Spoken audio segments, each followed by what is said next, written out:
Na večer.com smo se odločili, da preverimo kulturo lastnikov psov oziroma da preverimo, koliko lastnikov psov pobere pasje iztrebke za svojimi ljubljenčki. Gremo si pogledati, kaj bomo odkrili. Koliko se vam zdi pomembno, da se pobirajo pasji iztrebki za vašimi ljubljenčki?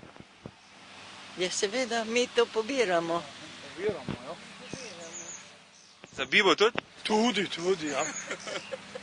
Tako da vam, v bistvu vas moti, če recimo nekateri, ko, imate... Veliki ne pobirajo. Navadno tisti, ko izpustijo, pa jim daleč grejo, tisti ne pobirajo, ker ne grejo. Nam pa je blizu, pa mi gremo pa pobiramo. Pa vi ste verjetno tudi večkrat v parku, pa se zavedate tega. Vsaki dan, ja. Vsaki dan. Pobirate vi za svojim psom iztrebke? Koliko se vam to zdi pomembno? Seveda pomembno, če si parki. Tako da vas verjetno moti, to je, ko pridejo ljudje, spustijo pse, pa... Nič ne moš pomagati. To je tudi res, ja. Nič ne moš pomagati. Pompaš taki pa drugačni. To je pa res. Vi pobirate iztrebke za svojim psičkom? Ja, pobiram, ja.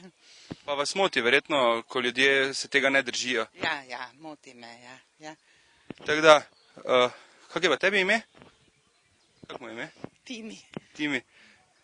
Aha, pa ste večkrat v parku, verjetno tudi opazite, da preveč iztrebkov, preveč tega, tudi ko mladi grejo poleti v park, pa se nima niti kam zadati. Ja, verjamem, da je tako. Koliko se vam zdi pomembno to pospravljanje pasjih iztrebkov?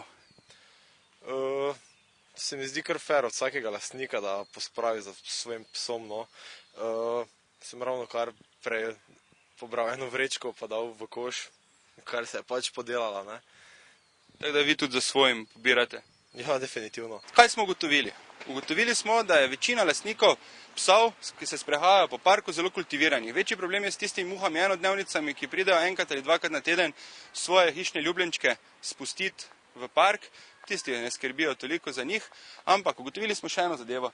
Zelo veliko je teh kesončkov, na katerih so obešene te vrečke za pasje iztrebke in za tak deževen dan, kot je danes, smo ugotovili še eno stvar, da lahko te vrečke uporabimo tudi za pokrivalo. Tako da z Bojanom smo se odločila, da bova do večera prepešačila z pasjo vrečko na glavi.